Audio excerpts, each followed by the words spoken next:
Muy bien, muy buenos días. ¿Cómo están? ¿Qué tal? ¿Cómo van en el curso? ¿Muy bien? ¿Sí? ¿Me escuchan bien? Habíamos señalado las normas, los espacios que analizan el derecho humanitario y los derechos humanos, ¿correcto? Los espacios de violencia, ¿sí? Y estos dos espacios de violencia están bajo el análisis, la regulación del derecho internacional humanitario. Y este espacio de aquí, bajo derechos humanos. Listo. Ya sabemos cuál es. ¿Podemos subir un poquito, por favor? Aquí. Ok. En el ámbito internacional, las reglas que rigen los conflictos internacionales y las reglas que rigen los conflictos no internacionales. En el ámbito nacional, vimos también cuáles son las reglas que rigen, que no hay reglas específicas, pero sí aplican los 4 convenios de Ginebra y el protocolo 1 y 3 en conflictos internacionales. ¿Por qué aplican? ¿Por qué razón aplican? Porque están ratificados los convenios a través de normas internas peruanas, resoluciones legislativas. Listo. Y aquí, para CANI, tenemos una regulación nacional de CANI, sí, el título 1. Y una demostración cabal de la aplicación del título 1 del 1095 está relacionada a un hecho lamentable que ha ocurrido ayer o antes de ayer. Durante operaciones militares realizadas por el Comando Conjunto, el CEBRAEN, en la zona del Braen, ha fallecido un técnico FOE de la Marina. Operaciones militares. O sea, en operaciones ¿contra quién? Contra un grupo hostil. Remanentes de Sendero Luminoso.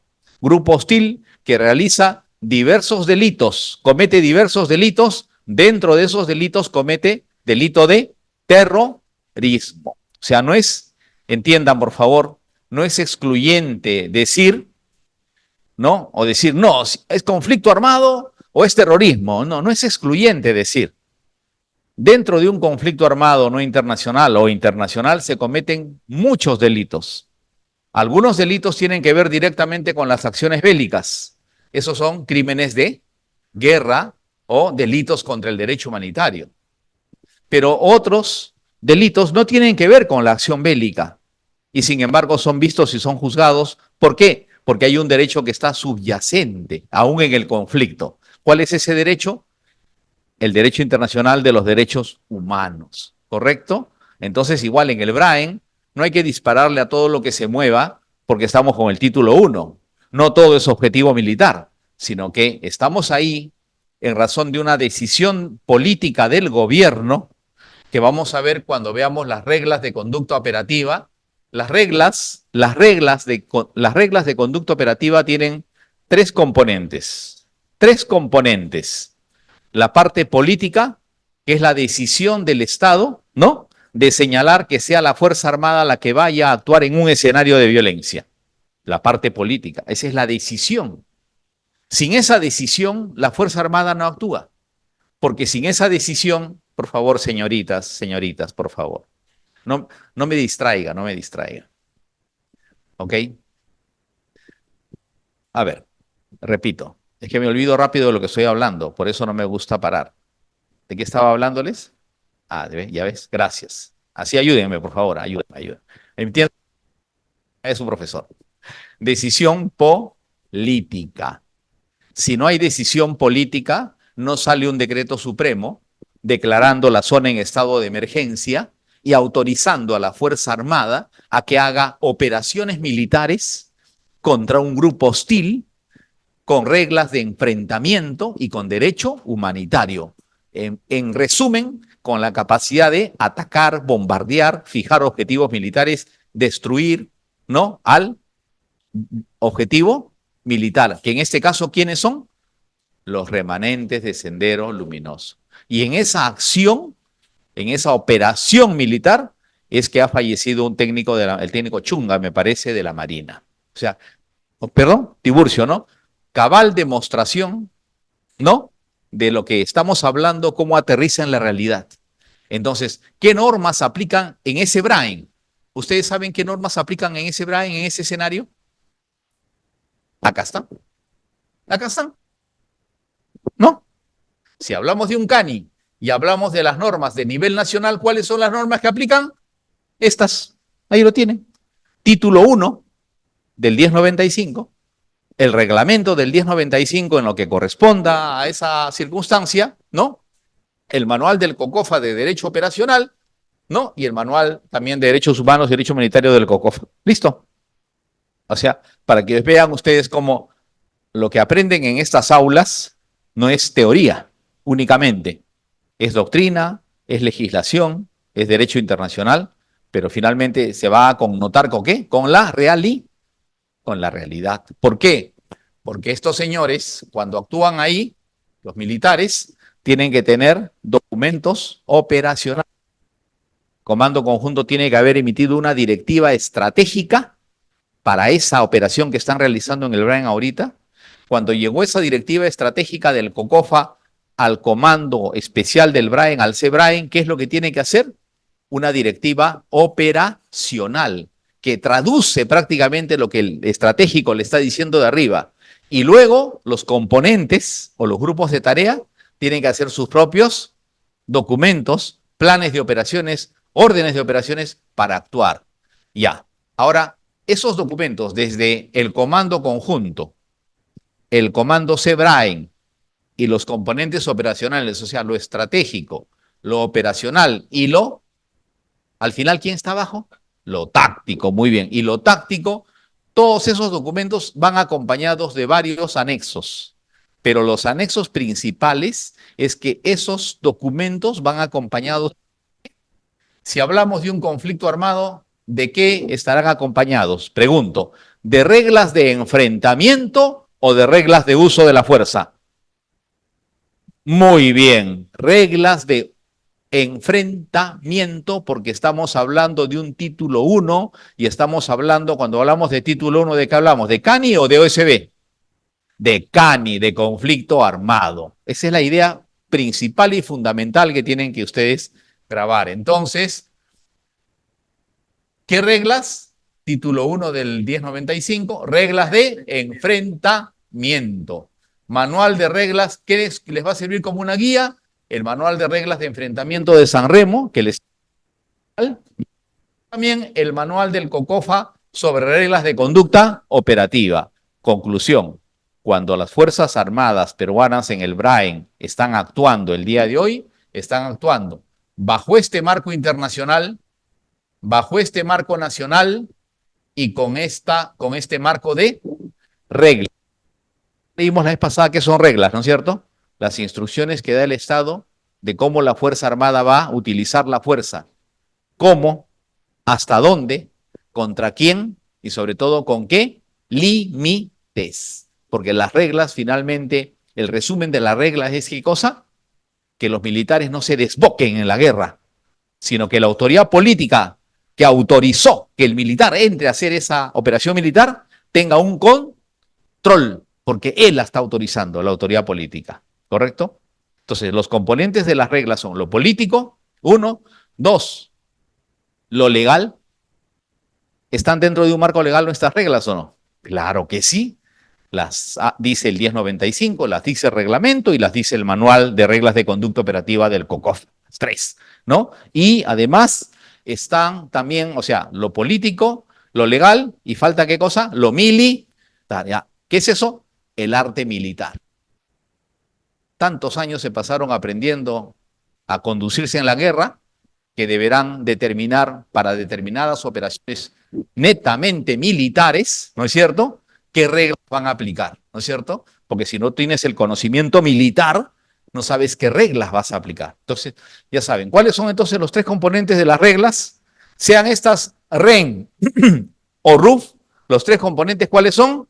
El componente político, el componente legal, fuerte, vamos, como que todos hemos aprendido, y el componente militar. Militar. Muy bien. Subamos, por favor, un poquito. Ahí. Ahora miren ustedes. En OSB, aquí están. En el ámbito internacional, quizá ya lo han visto en otras clases, no lo sé, pero el estándar internacional que la fuerza que el Estado utiliza o puede utilizar contra sus propios ciudadanos, cuando estos incurren en actos de violencia, en protestas sociales, en los conflictos sociales, conflictos medioambientales, etcétera, el marco internacional que rige, el estándar internacional, son estos documentos. Código de conducta y principios básicos. Ambos documentos emitidos por Naciones Unidas. Una pregunta. ¿Tienen ustedes este cuadro o no? Ah, muy bien. Ya, si no lo tenían, ya. ¿Alguien lo ha impreso? Para ponerle un adicional. Ah, muy bien, muy bien. Esa es la guía. Esa es la guía. Y sobre esa guía pueden hacer muchas cosas más. Entonces, ya saben. Entonces, en el ámbito internacional y en el ámbito nacional, ¿qué normas tenemos? Tenemos el 1186, que es la ley de uso de la fuerza de la Policía Nacional. Y nosotros, los militares, ¿qué tenemos? El título 2 y 3 del 1095, que son regulaciones de OSD, militares actuando humanos. Muy bien. Título 2 y 3 y lógicamente el reglamento del 1095 y también el reglamento y el manual de CONCOFA Derecho Operacional y este manual también lo pueden agregar aquí. Correcto, no hay ningún problema porque los manuales cubren los dos aspectos, conflictos y OSB. ¿Listo? Y las reglas, ¿cuáles son las reglas que nos van a guiar?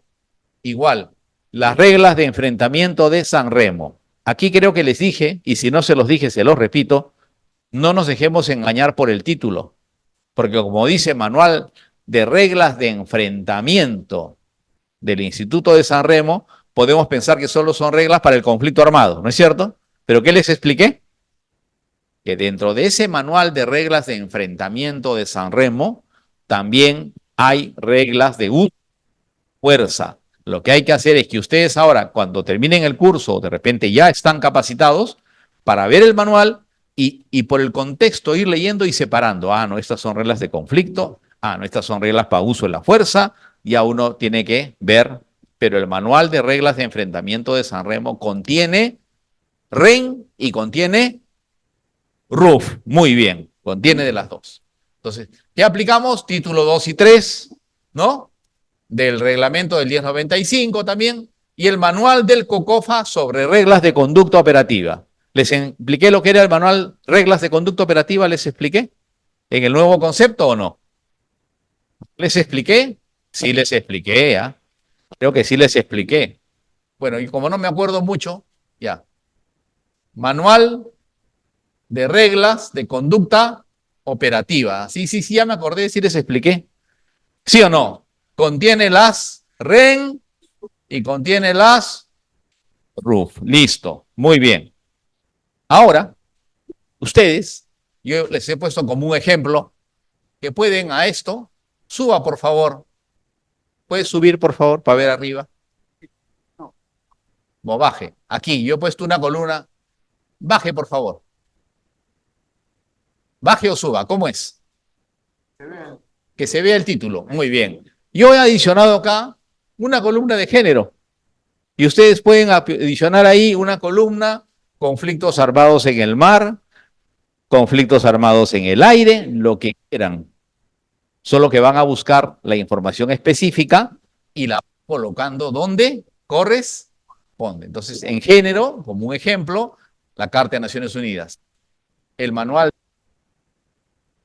HL es las iniciales del Instituto Internacional de San Remo, por si acaso. Género, la resolución de Naciones Unidas 1325. Poder, por favor, aquí, en esta esquinita. Abra, por favor. Abra. Abra ahí. Ya. Abra, por favor, para ver el comentario. Ay, muy bien. Así le pueden usar un adicional como está acá. Entonces, ¿qué dice? ¿Qué es la resolución 1325? Resolución adoptada en el Consejo de Seguridad de Naciones Unidas en el año 2000. Constituyéndose en el primer documento en ponderar el femenino de la población. Recién en el 2000 empezó Naciones Unidas a analizar que hay impactos diferentes de la guerra sobre los y sobre las mujeres, y lo señaló en esta famosa resolución. Y dice además, este dictamen llama a los estados partes a incorporar la perspectiva de género en la paz. Subamos, por favor, para leer todo. Ajá, ahí habrá otra vez, ¿no? Y aumentar la participación armado, no solo de conflicto armado, sino en OSB también, etcétera, y apoyar las medidas. ¿Correcto? Es solo un ejemplo. Bien. Y cuando abran en su casa ahora podrán ver lo que dice la ley, una ley nacional, ¿no? Que acá se repite, etcétera. Cierre, por favor. Esto ya lo tienen. ¿Alguna duda?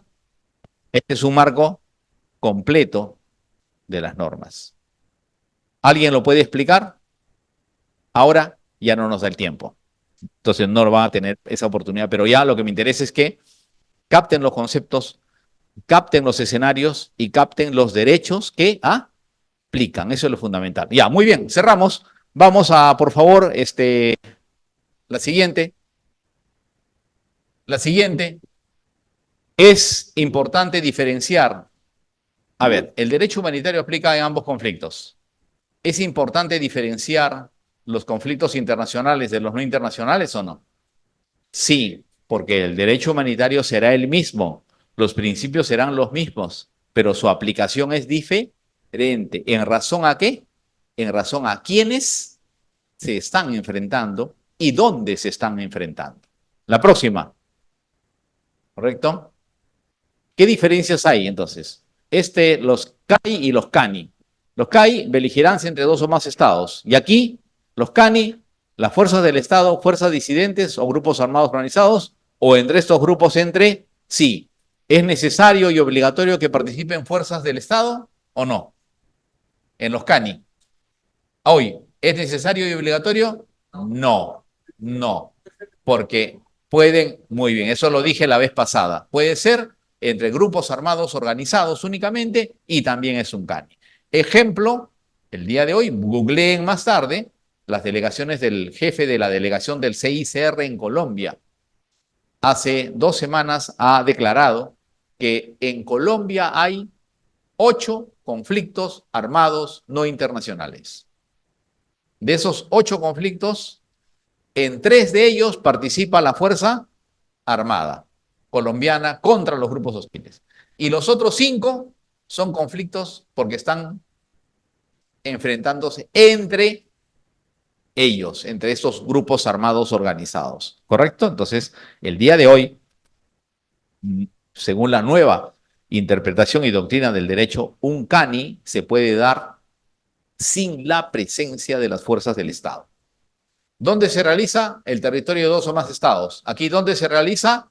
Dentro del territorio de un estado, pero también puede ser transfronterizo porque los GAOs pueden atravesar la frontera de otro estado y desde ahí poder hacer acciones o tomarlo como lugar de descanso.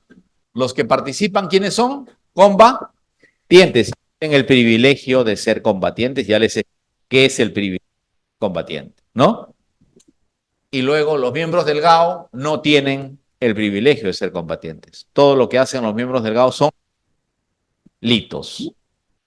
Cuando son capturados tienen el estatus de prisioneros de guerra, porque son combatientes, porque representan y pelean por sus estados legalmente, constitucionalmente incluso. Y estos de aquí no tienen el estatus y serán, cuando son capturados, procesados y condenados por los delitos que cometen. Acá, no es obligatoria una situación de violencia fáctica para la aplicación del DIH en un conflicto. Pueden las tropas de un estado cruzar la frontera, no haber resistencia al otro lado y ya hay un conflicto armado no internacional, sin haberse disparado un solo disparo. ¿Por qué? Porque cuando un estado, las tropas de un estado ingresan al territorio de otro estado y lo dominan, ahí hay una población. Esa zona empieza a denominarse territorio ocupado. Y los súbditos de invadido siguen siendo súbditos del Estado invadido, pero ahora están bajo la autoridad de facto de tropas de otro Estado. Y cuando un Estado, a través de sus tropas, toma de facto un dominio donde hay una población, quien se hace responsable de la vida y la seguridad de esa población civil, ¿quién es? El Estado invasor. Y ahí aplica, ¿qué convenio de Ginebra aplica para proteger a esas personas civiles que están en un territorio ocupado bajo el dominio de facto de otro Estado? ¿Qué? Muy bien. El convenio de Ginebra número 4, el de Yola, acuérdense, ¿ya? Que protege a las personas civiles. ¿Listo? Entonces, aquí sí, la violencia, la presencia de la violencia es imprescindible. No puede decirse que hay un CANI sin violencia, ¿correcto? De ninguna manera. Si hay un grupo hostil que existe por ahí, pero no hace ninguna acción, no hay un CANI. Habrá un grupo hostil que habrá que calificarlo, ¿me entienden? Porque a la presencia del grupo hostil, ¿qué es lo que tenemos que agregar? Dos factores vitales e imprescindibles para hacer una lectura de la situación de violencia y poder afirmar o no si ahí hay o no un conflicto armado no internacional. ¿Cuáles son esos dos factores? Que tiene que haber en ese enfrentamiento de las partes en un CANI para poder afirmar o negar de que esa situación fáctica es un CANI, que se los dije, me recuerdo, organización y intensidad. Anoten, anoten. Si no hay organización y no hay intensidad, la intensidad es el enfrentamiento. Hablando crudamente, la cantidad de víctimas, de muertos, de heridos, la destrucción del patrimonio estatal o privado, la cantidad de migrantes que hay de la zona, de desplazados internos, el ingreso de la Fuerza Armada a actuar contra esos grupos, el uso de armas de guerra, las declaraciones de estado de emergencia, todo eso, la violencia que se genera, ¿no? Eso, toda esa suma, nos puede decir, oye, esto no es un USB, esto es un CANI. Hay un enfrentamiento que produce todo este daño. Y a ese enfrentamiento se le suma denominado todo ese contexto de enfrentamiento de la fuerza, de la violencia, que es se mide la intensidad. La organización. ¿Existe un mando responsable en el GAO? Capacidad de dominar la organización de forma vertical. Ese jefe de grupo está en la capacidad de sentarse a negociar con las fuerzas del Estado o con los otros GAOs. Ese jefe del GAO, esa organización le permite hacer operaciones determinadas militares. Todo eso se suma. Una organización que se cumple el requisito de organización. ¿Correcto? Entonces, para que exista un CANI, ¿qué tiene que haber? Y la presencia de un o de más grupos hostiles. Sin grupos hostiles no hay CANI. ¿Con quién peleas? ¿A quién te enfrentas? La casa. ¿Ah? Por si acaso no es un comentario sexista ni nada de eso, por si acaso, por si acaso. Ok, ¿está claro? Entonces, damas y caballeros, aquí en el CANI tiene que haber violencia de todas maneras. La próxima, señor. Entonces, el alma para defender a un militar o un policía ante un fiscal, ante un juez, ante una presunta violación, ¿cuál va a ser? Si la ley penal dice que estás exento de pena, ¿no? Siempre y cuando actúes reglamentariamente. ¿Dónde está el corazón de la defensa? En el reglamento. Ahí tiene que estar escrita la... ¿Y del reglamento qué nacen? Las reglas de conducta operativa. Aparte de nuestro fusil o de nuestra pistola para enfrentarnos, nuestra herramienta jurídica es esa, la regla, el manual, el reglamento. para decirle al fiscal, aquí está, yo actué de acuerdo a lo que dicen mis manuales. Lógicamente, para decir eso, hay que actuar como está en el manual. Y para actuar como está en el manual, ¿qué hay que hacer? Entrenar, aprender, interiorizarse con lo que dice el manual. ¿Correcto? Bien. Entonces, los combatientes aquí sí incurren en la comisión de crímenes de guerra y otros delitos y pueden ser procesados y condenados. El combatiente, entonces, sí puede incurrir en crímenes de guerra, claro que sí. El combatiente no tiene un marco que lo protege de todo.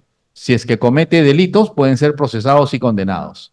Acá, los miembros del GAO sí responden penalmente por todas las muertes y daños que han originado. Los que participan se denominan combatientes. Los que participan se denominan personas que participan directamente en las hostilidades y ya lo saben muy bien porque he escuchado al colega anterior que les estaba, yo llegué a las 5 para las 10 para las 11 llegué, esperé. Sí, he visto que les ha explicado adecuadamente sobre lo que es la participación, ¿no? Directa en las hostilidades, ¿no? Les habrá explicado también, por seguro, de la función continua de combate, ¿no? Y de las personas que no participan directamente, sino que participan aleatoriamente, esos conceptos. Pero se llaman, participan directamente. El CICR, u otro organismo imparcial, actúa en relación a las personas protegidas. Y aquí actúa. O sea, el CICR entra a actuar en CAI, pero en CANI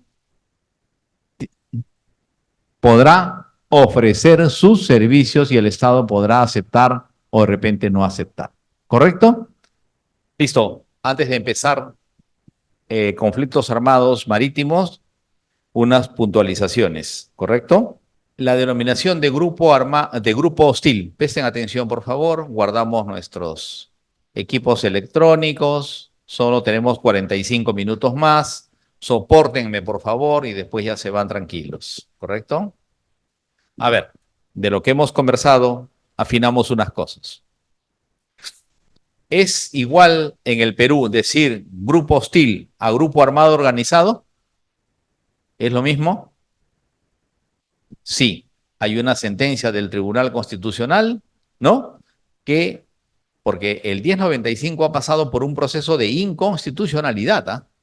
O sea, lo que está escrito en el 1095, así como está ahorita, es palabra santa, porque el Tribunal Constitucional ya le pasó un examen de constitucionalidad y de convencionalidad.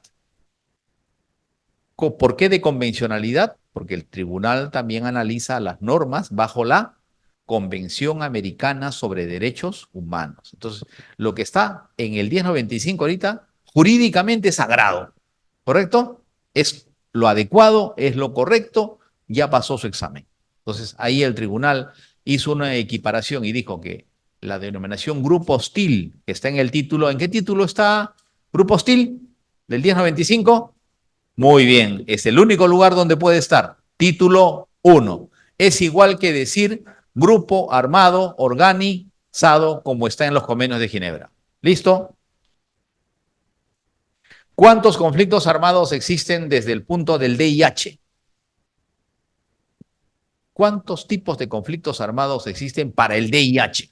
No para el político, para el sociólogo, no. Para el derecho humanitario, derecho internacional. ¿Cuántos tipos de conflictos armados existen? Dos. Internacionales y no internacionales. Listo. Para que exista un conflicto armado internacional, ¿qué tiene que haber? ¿Qué tiene que darse?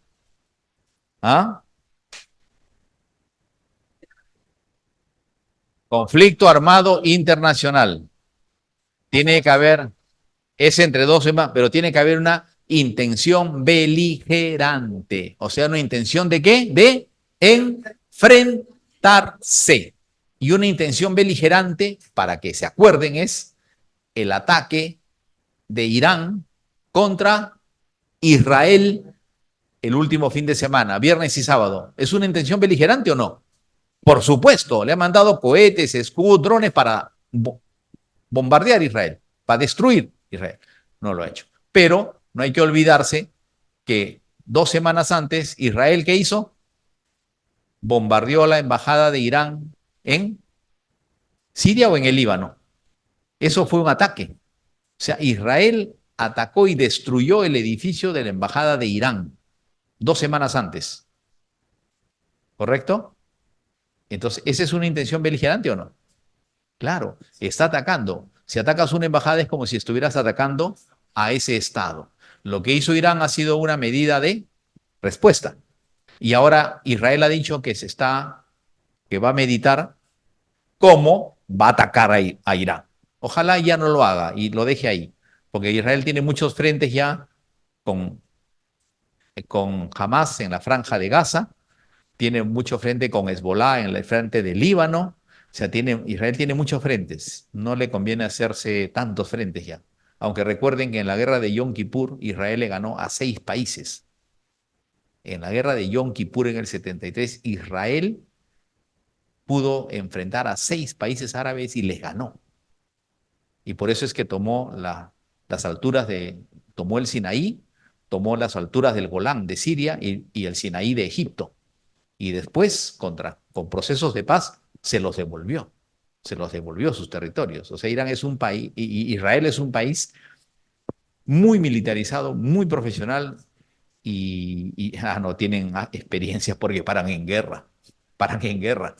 Entonces, ojo, entonces, para que un requisito para la existencia de un conflicto armado internacional tiene que haber entonces, intención de beligerancia. Listo. Para que se dé un CANI,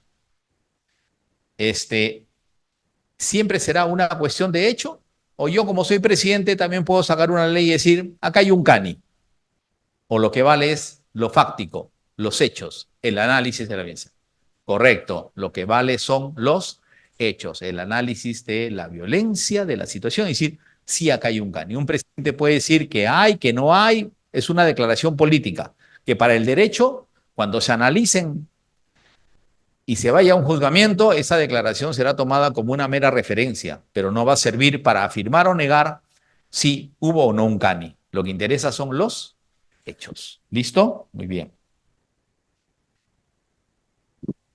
Mucho hablamos nosotros de conflicto armado interno, pero actualmente para el derecho humanitario ese término se está quedando en el tiempo, porque ahora los conflictos armados no internacionales no son solo internos, sino también hay conflictos armados no internacionales transnacionales, transfronterizos. O sea que a la fecha no es equivalente a hablar de conflicto armado no internacional con conflicto armado interno, ¿correcto? Hay que hacer la diferenciación y el término conflicto armado interno ya está quedando en el tiempo. ¿Ok? Listo. Puede hacer que sobre un lugar, sobre un territorio, se pueda estar dando a la vez un conflicto armado internacional y uno no internacional. Sí. En la zona del Donbass, en Ucrania, las tropas de Ucrania están peleando contra las tropas rusas y ese es un conflicto armado internacional. Pero en esa misma zona están peleando las tropas de Ucrania contra pobladores de Donbass que quieren independizarse y son gaos. Entonces, ¿qué es eso? Un conflicto armado no internacional, ¿correcto? A esos conflictos se les llama conflictos de doble clasificación, ¿correcto? De doble clasificación, ¿ok? Ya les dije hace un rato, para que se dé un CANI, ¿es obligatoria la presencia de las fuerzas del Estado? Ahora, no, no, no es obligatorio e imprescindible. Se puede dar un CANI sin presencia de fuerzas del Estado. En África ocurre eso a cada rato. Se arman los grupos armados organizados, allá se denominan los señores de la guerra, ¿no? Y se enfrentan unos contra otros en lugares y territorios donde el Estado ya es un Estado fallido, estados que ya no existen, que ya no tienen estructura y ya no tienen el monopolio de la fuerza. ¿Qué es lo que sostiene a los estados? El monopolio del uso de la fuerza a través de su fuerza pública, fuerza armada y policía. Esa es la expresión máxima del poder de un Estado. Si un Estado no tiene ese poder, a través del cual ejerce la soberanía, si yo hago una ocupación de un terreno que no es el mío, de un territorio que no es el mío, ¿eso ya es una expresión, es una forma de conflicto armado internacional? Sí, porque ya estoy tomando territorios ocupados. ¿Qué estoy haciendo? Una ocupación beligerante. Ocupación beligerante. ¿Correcto? Para que se reconozca o se dé un conflicto armado no internacional, es necesario que al grupo armado no organizado o al grupo hostil se le dé una condición de beligerancia, ¿o no es necesario? No, de ninguna manera. Es más, el Estado no debería darles ninguna condición de beligerancia a los grupos hostiles, ¿correcto? Entonces, todo eso está dentro de la parte de 3 común y de protocolo 2 y de lo que es conflicto. Protocolo adicional segundo. ¿Cuándo se aplican esas dos normas internacionales? ¿En qué conflictos? Muy bien. Muy bien. En Cana. De eso estamos hablando, ¿no? Aparte hemos hablado de qué cosa? De la diferencia de los CAI con los CANIS. Y aparte ya yo he hecho en la primera parte con el Excel, ¿no? Y hemos hecho una mirada general de todo, donde ustedes pueden ubicarse ahí en cualquiera de los escenarios. Entonces, para cerrar esa parte, ¿no? El artículo 3 común dice que las partes pueden hacer acuerdos especiales. ¿Eso qué significa? Que, por ejemplo, estamos en un conflicto no internacional, pero el Estado y la parte, el representante del grupo hostil hacen un acuerdo y dicen, los que son capturados van a tener la condición de prisioneros de guerra. ¿Eso puede darse? Sí, porque la 3 común dice justamente, el 3 común dice lo siguiente. ¿Cuál es el convenio de Ginebra para los prisioneros de guerra? Muy bien, 3. El artículo 3 común que está en el convenio 3 de Ginebra de prisioneros de guerra dice lo siguiente. Además, las partes en conflicto, ¿para qué es el 3 común? Para un CANI, ¿no es cierto? Para un CANI. Entonces, dentro de ese 3 común, párrafo penúltimo, dice, además, las partes en conflicto, Estado y GAOS o entre GAOS, ¿no? Harán lo posible por poner en vigor mediante acuerdos especiales la totalidad o parte de las otras disposiciones del presente convenio. Es decir, mediante un acuerdo especial podrían decir, vamos a dar a quienes son capturados trato de prisioneros de guerra. ¿Está permitido entonces por acuerdos especiales hacer eso? Lo permite. Listo, cerramos. Ahora sí, vamos a conflictos armados en el mar. La primera, por favor. La guerra naval. ¿Qué es la guerra naval? Las tácticas de las operaciones militares realizadas debajo o sobre la superficie del mar, en cualquiera. Los principios generales del derecho en tierra, del derecho humanitario, son los mismos que aplican en el derecho en el mar, ¿correcto? Tienen que ver principalmente con el respeto de los no combatientes y la propiedad civil. No obstante, la guerra naval tiene unas características singulares y tienen un conjunto específico de reglas. La próxima. La mayoría de los instrumentos que rigen los conflictos armados en el mar se adoptaron a principios del siglo XX, del siglo pasado. Y lógicamente esos principios, con el transcurso del tiempo, el avance de la tecnología naval, de los tipos de buques y los nuevos tipos de armas, cada vez eran normas que iban quedando obsoletas. ¿Hasta cuándo? Hasta en el año 1990, el Instituto de San Remo, el Instituto Internacional de Derecho Humanitario de San Remo, al cual cualquiera de ustedes puede ir, solamente hay que entrar a la página del instituto, ver en qué fecha son las clases en español de Derecho Humanitario, el curso militar o el curso avanzado, ¿no? Y se inscriben únicamente. El haber hecho el curso básico aquí en el centro es reconocido en el instituto para quienes se inscriben a hacer los cursos militares. Ese curso, ese instituto genera muchos documentos que después, que sin ser tratados internacionales, son adoptados después por los estados. Por ejemplo, en el año 90 se empezaron a reunir expertos navales, civiles, militares, etcétera, para ver, vamos a dar nuevamente, tenemos que regular cuáles van a ser las condiciones de la guerra en el mar, porque estas normas son obsoletas. Durante 4 años se reunieron, iban, venían, hasta que por fin, en el junio del año 1994, se dio el Manual de San Remo sobre el derecho internacional aplicable a los conflictos armados en el mar. Y este es el manual que a la fecha rige a nivel mundial los conflictos armados en el mar sin ser un tratado. Sin ser un tratado. ¿Ok? La que sigue, por favor. Entonces, en el año 1907 se dieron las convenciones de La Haya. Y dentro de esas convenciones de La Haya, habían varias de ellas, 8 de ellas tenían que ver con aspectos de la guerra naval, sobre la conducción de hostilidades, los bombardeos, los náufragos y su protección, ¿no? La protección de determinados buques como los buques mercantes, etcétera, el derecho de captura, etcétera. Se vieron una intención desde el año 1907, pero desde antes ya venía la intención de intentar regular la guerra en el mar, porque recuerden ustedes que quien dominaba el mar era prácticamente quien iba a ganar la guerra en esas épocas. Ahora las cosas un poco han cambiado, pero el poder naval se sigue manteniendo. Por eso es que Estados Unidos tiene sus flotas estacionadas en diferentes lugares, ¿no?, del planeta, en diferentes océanos, y cuando hay una situación de crisis o se ven afectados sus intereses, lo que hace es desplazar sus buques frente a las costas de ese lugar. ¿Y qué poder tienen esos buques?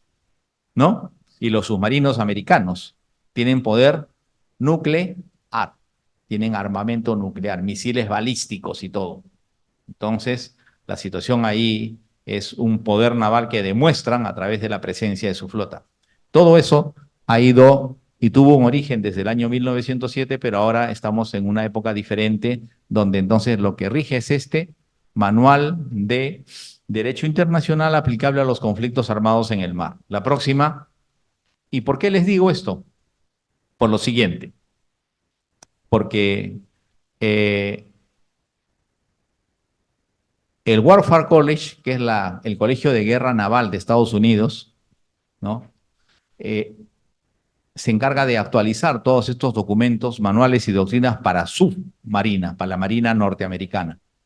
Y entonces en el año 2022, ha emitido el manual, ¿no?, de operaciones para el comandante de buque americano. Eso ya lo hemos bajado nosotros, incluso el año pasado ya ha sido materia de estudio con los alumnos del curso de Comando y Estado Mayor de la Marina, que son los corbetas, capitanes de corbeta, y hemos analizado ese manual, ¿no? Hemos visto una retrospectiva con manuales anteriores, y ese manual hemos podido verificar que sigue las pautas del manual de San Remo. O sea, los americanos siguen las pautas del manual de San Remo para sus comandantes de buque de guerra. Ese es uno. Y dos, para demostrar cómo a veces hay documentos que no son tratados, pero que las Fuerzas Armadas cumplen y obedecen, ¿no?, y rigen y las incorporan dentro de sus doctrinas, y cuando se incorporan dentro de sus doctrinas ya se hacen obligatorios, porque ¿qué son las doctrinas? Procedimientos comunes que todos debemos de conocer para poder guiar nuestras decisiones de una manera homogénea frente a determinada situación. Esa es la doctrina, crearle doctrina, es decir, como un pensamiento uniforme, ¿no? En este caso, por ejemplo, de los oficiales de la Marina, para tomar decisiones frente a determinadas situaciones de violencia. Entonces, si no tenemos una doctrina, los oficiales van a tomar decisiones diferentes, cada uno a su albedrío, a su criterio, a su voluntad. En cambio, cuando tienen una doctrina, la respuesta va a ser una respuesta homogénea y una respuesta muy parecida, porque están siguiendo la doctrina para esa situación. Pues muy bien, la doctrina del comandante de buque americano rige por este manual en gran parte. Y en el Perú, la Marina peruana tiene lo que se denomina un reglamento que se llama el NORDIOP, las normas del derecho internacional aplicable a los conflictos marítimos, NORDIOP. Ese NORDIOP nuestro es del año 1997 y en este momento está en proceso de actualización, justamente mirando el manual de Estados Unidos del año 2022, de hace 2 años atrás. En consecuencia, ese manual que tenemos nosotros de 1997, nuestro NORDIOP, está alineado también a este manual de San Remo de 1994. Y el que saquemos este o el próximo año, cuando se termine ese trabajo, va a ser un manual NORDIOP para la Marina peruana, siguiendo las pautas de San Remo, porque está viendo esa legislación. Esa es una prueba de cómo la doctrina va influyendo. Y la otra es la siguiente. Cuando se realizan los ejercicios multinacionales, que ustedes seguro han conocido y han escuchado todos, los ejercicios UNITAS, donde vienen buques de Estados Unidos, Colombia, Argentina, Chile, etcétera, Brasil, etcétera, ¿de qué se rigen? Porque cuando llegan, se juntan y van a hacer un ejercicio multinacional. Para que se haga un ejercicio multinacional, ¿qué tiene que existir? Un libro del juego. ¿Qué es el libro del juego? El supuesto en el cual van a actuar, ¿no? O sea, por ejemplo, puede ser la toma por terroristas del canal de Panamá. Podría ser, etcétera, etcétera. O sea, se plantean diferentes escenarios de peligro o la toma de las Islas Galápagos frente a Ecuador. Entonces, ¿cómo va a actuar una fuerza multinacional frente a eso? ¿Ok? Entonces, todos vienen con sus propias doctrinas.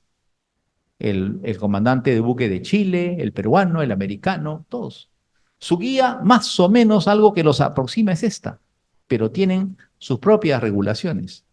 Y entonces, cuando todos se reúnen y se nombra el comando de ese ejercicio, el comando tiene que emitir frente al libro del juego y al desempeño de las diversas fuerzas navales reglas. Reglas. ¿Y de dónde creen ustedes que se toman las reglas para esos ejercicios? Exactamente, del manual de reglas de enfrentamiento de San Remo, que ustedes ya lo tienen en su material y del cual hemos hablado en la clase pasada y estamos reiterando ahora. Las reglas que se elaboran en esos ejercicios multinacionales son tomadas del manual de San Remo. O sea, miren ustedes la importancia de San Remo. Y así tiene otras normas, como que han visto cuando les enseñé género en el Excel. Hay un manual sobre perspectiva de género emitido hace 3 o 4 años, es el más reciente de San Remo. Léanlo. Pueden entrar a la página IIHL y ahí pueden bajar esos manuales de forma gratuita y están en español. ¿Ok? Muy bien. Entonces, estas reglas, ¿no es cierto?, hacía que no había una regulación y lo que se quería era limitar el número de víctimas, pero con las reglas que existían no se podían limitar, ¿no? Y esas reglas también fueron, en el tiempo, fueron declarándose obsoletas. ¿Y cuándo se dio realmente que tenían reglas navales obsoletas? En la Segunda Guerra Mundial.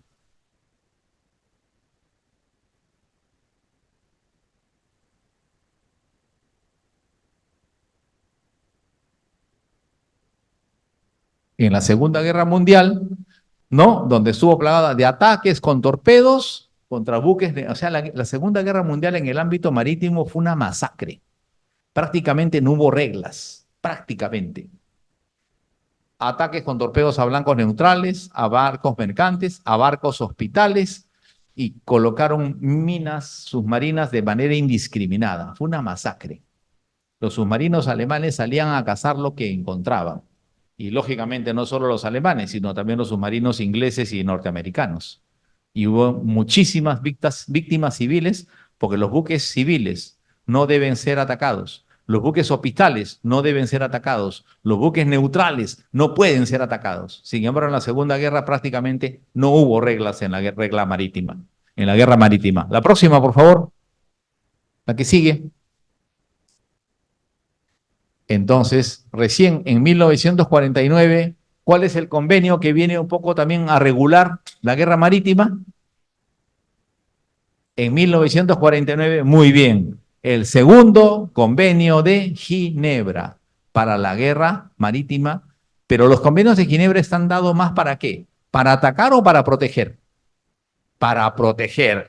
Ese convenio lo que busca es proteger justamente buques neutrales, todo, y sobre todo a los náufragos. Y un náufrago es un civil o un militar. Basta que haya caído al mar y esté en peligro su vida, él es un náufrago y desde ya le corresponde la protección que le dan los convenios de Ginebra. ¿Ya? Y luego, miren, el convenio del 49, el segundo convenio reemplazó al convenio de La Haya, al número 10, desde 1907. O sea, nos pasamos la Primera y Segunda Guerra Mundial prácticamente sin reglas efectivas para el combate en el mar. Y luego el protocolo 1, señores, ¿en qué conflicto aplica el protocolo 1 del 77? El protocolo adicional primero, ¿para qué conflictos aplica? No. Protocolo adicional 1 de 1977, ¿para qué conflictos aplica? Muy bien, técnico. Para conflictos armados internacionales. El protocolo 2, para Canis. Y el protocolo 3, simple y llanamente aprueba un signo distintivo, el cristal rojo, en el año 2005. Muy bien, así es. Entonces, el protocolo 1 del 77 también establece disposiciones a la protección de hostilidad y dice que estas protecciones en las hostilidades también se tienen que aplicar a las operaciones navales, ¿no? Estos instrumentos son fundamentales, pero todavía no aclaraban la conducción de las hostilidades en el mar. La próxima, la que sigue. Y miren ustedes, en la Guerra de las Malvinas en el 82, sí, ¿no? Hubo problemas con las zonas de exclusión por parte de los beligerantes y la prohibición de la Convención 2 del uso de códigos secretos. ¿Qué es lo que pasa? No estaba escrito si se podían crear zonas de exclusión. Inglaterra envía su flota a las Malvinas, después que los argentinos toman las Malvinas, llega con su flota a las Malvinas, su grupo de tarea, su task force, y los ingleses denominan una zona de exclusión. Y dice, en esta zona nadie navega, ni nadie vuela. Al que vuela o navega por acá, lo derribo o lo ataco. Y eso no estaba escrito, pero crearon una zona de exclusión. Y luego, en la Convención 2 de Ginebra, prohíbe que los barcos hospitales, ¿no?, puedan usar códigos secretos, ¿correcto?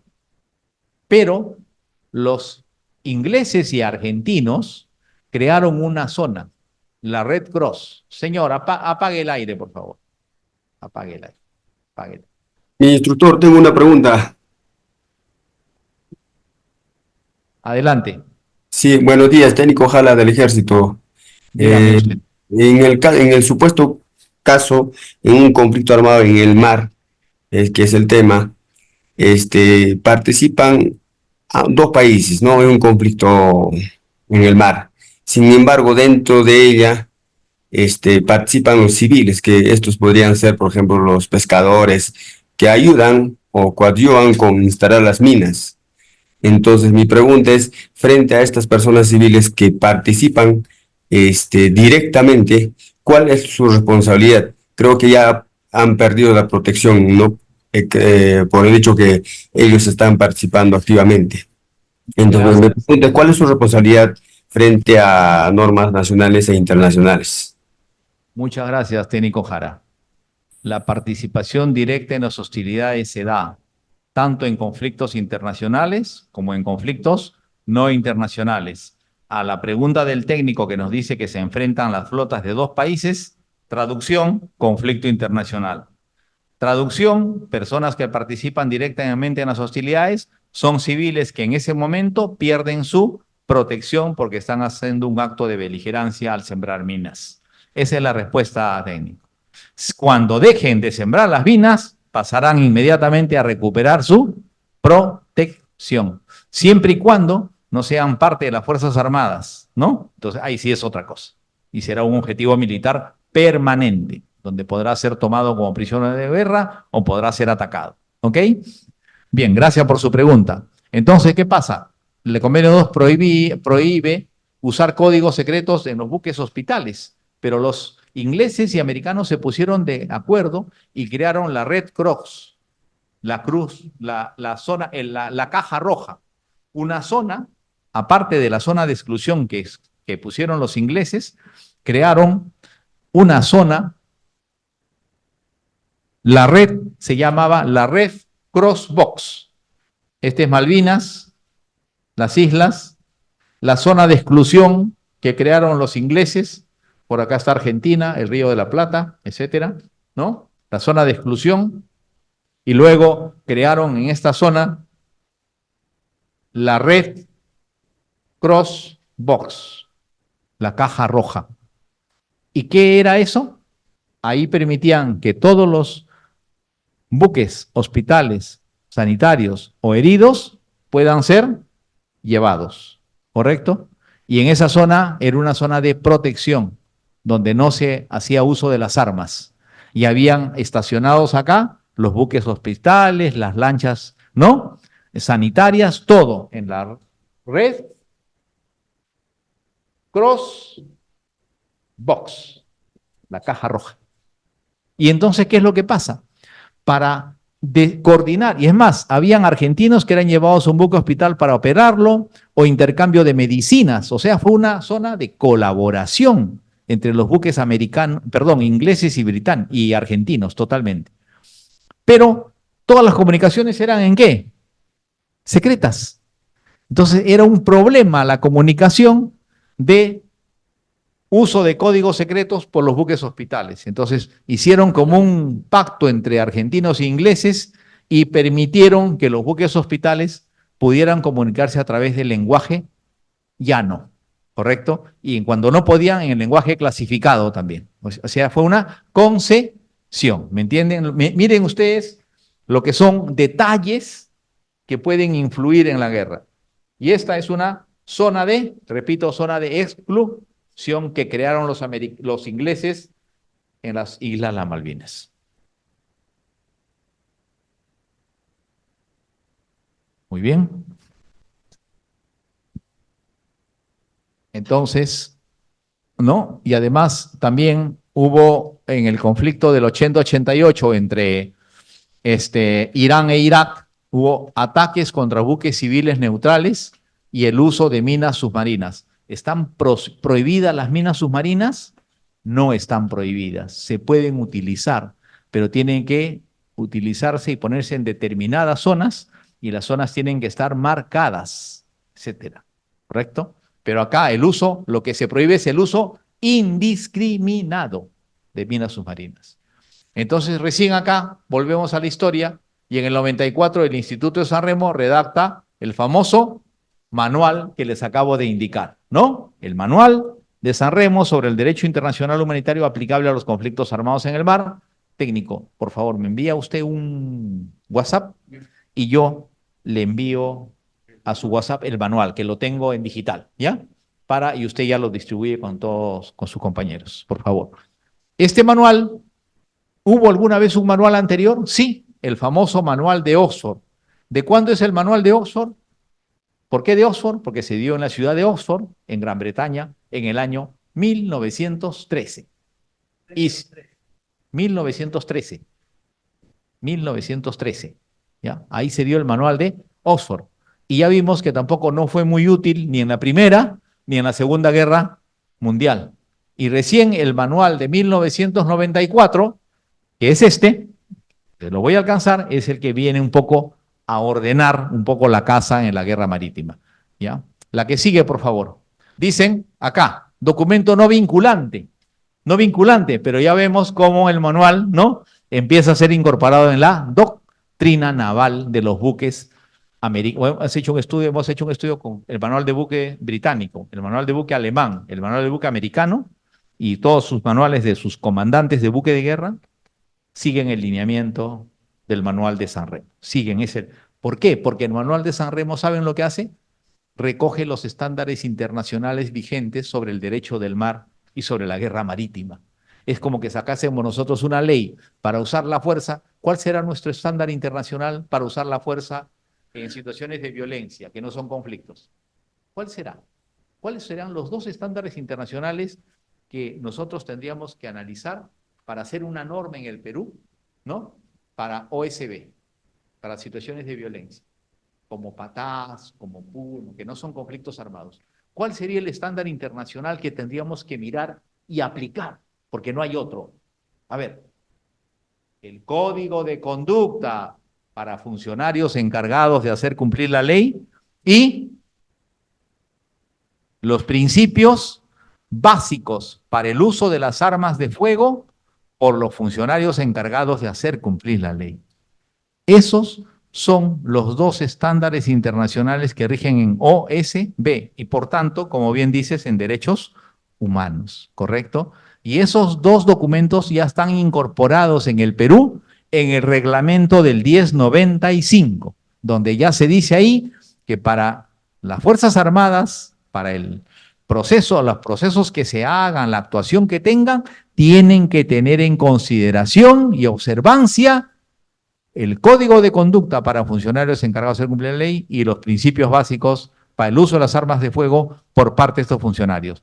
Técnico, por favor, me agrega esos dos textos para hacérselos llegar también si es que no lo tuviera, ¿correcto? Pero ese es el estándar internacional, ¿correcto? No puedo ir a otro lugar porque no hay. Y son documentos de Naciones Unidas. Cuando Naciones Unidas dé otros documentos más modernos, más avanzados, tendremos que mirar a ese estándar internacional porque se supone que ese estándar internacional está mejorando el estándar anterior, ¿no es cierto? Porque las normas en derechos humanos se dan para mejorar, nunca en forma peyorativa, nunca para empeorar, siempre para mejorar el estándar. Y eso exige a quién le exige más, a los funcionarios de los estados, porque tienen que cumplir esos parámetros cuando los policías, por ejemplo, actúan en los casos de violencia. Por eso es que los policías ahora último están emitiendo varios manuales del control de manifestaciones, porque es su trabajo y los pobres están expuestos a eso. Entonces, y encima tienen un estándar internacional que los tiene ahí obligados, secos, como se dice. Y si no, viene la denuncia, viene el fiscal. Entonces, todo eso va así. Y sobre todo, ¿por qué también? Porque hemos visto a la excepción que dice que el militar o el policía, en el ejercicio de sus funciones, ¿no? Podrán incluso a veces quitarle la vida a alguien o herir a alguien, pero no serán, ¿no?, pasibles de sanción penal siempre y cuando hayan cumplido y hayan actuado de acuerdo a sus reglamentos. Correcto, porque hay que darle esa protección al militar y al policía. Y en estos tiempos, sobre todo al policía, que es el que enfrenta estas situaciones. Entonces, ahí está el estándar y ahí está la norma que regula eso. ¿Ok? Entonces, el Manual de San Remo recuerda los principios fundamentales de la guerra y que también son aplicables a la guerra en el mar. La próxima. Estos son. La primera norma que se dio para intentar regular el derecho marítimo en guerra en el mar fue en París en 1856. Estos lo leen ustedes, por favor. Yo quiero llegar a las zonas Siga, por favor, la próxima. La que sigue, ahí está el famoso manual de Oxford de 1913. Ahí está el tercer convenio de Ginebra que habla de prisioneros de guerra, el segundo también. Y estos son los tres documentos vitales para regular los conflictos armados en el mar. Tres vigentes. Uno, la Convención del Mar del 82, el Manual de San Remo que les he hablado del 94 y el Manual de San Remo de regla de enfrentamiento del 2009. Esos son, ¿correcto? En el Perú, el 1095. ¿Por qué? Porque dice que las reglas de enfrentamiento se aplican a sus fuerzas terrestres, navales y aéreas. Por lo tanto, hay una norma nacional también que regula los temas en lo que tiene que ver el ámbito marítimo en el Perú. La próxima, acá está, este es el manual que se los voy a pasar y empieza diciendo esto: las partes en un conflicto armado en el mar están obligadas por los principios y las normas del derecho humanitario a partir del momento en que se use la fuerza armada. Estos son los espacios que señala la Convención del Mar, ¿correcto?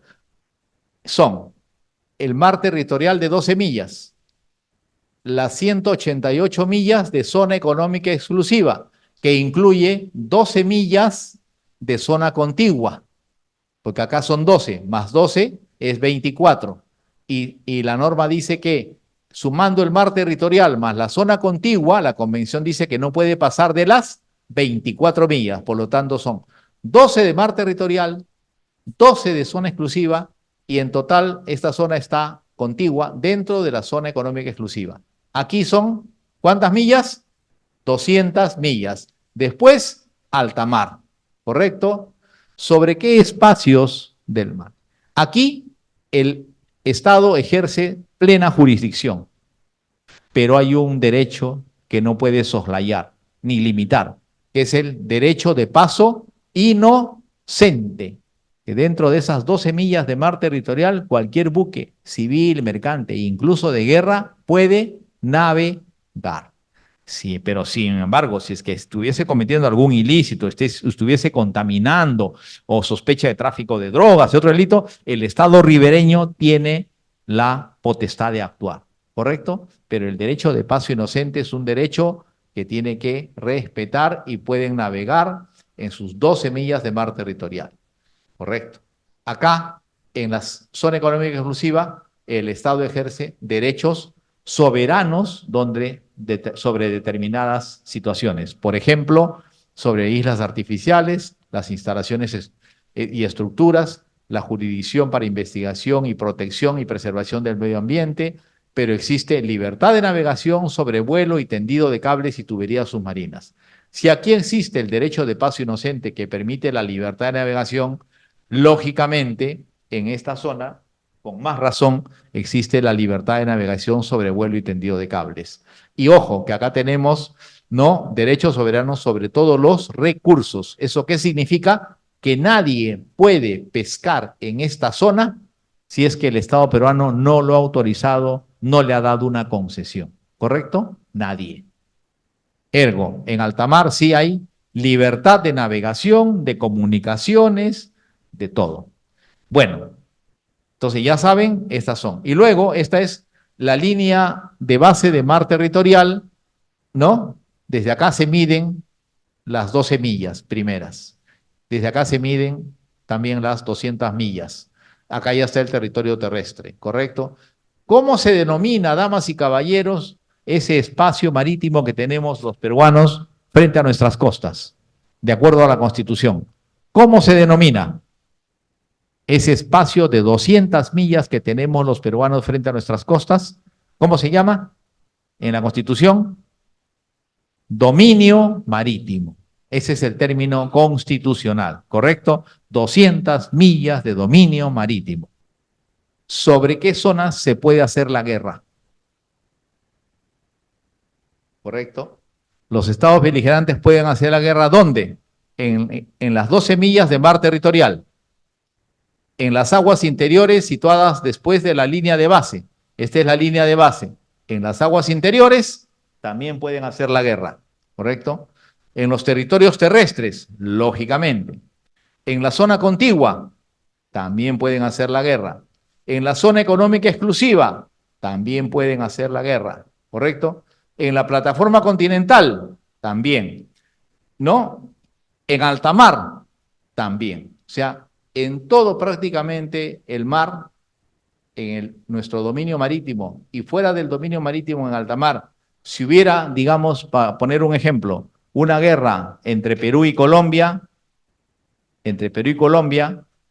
todos estos espacios del dominio peruano o del dominio colombiano, en todos esos espacios se podría hacer la guerra naval, ¿correcto? ¿Dónde no se debe hacer? La próxima, para cerrar. La que sigue.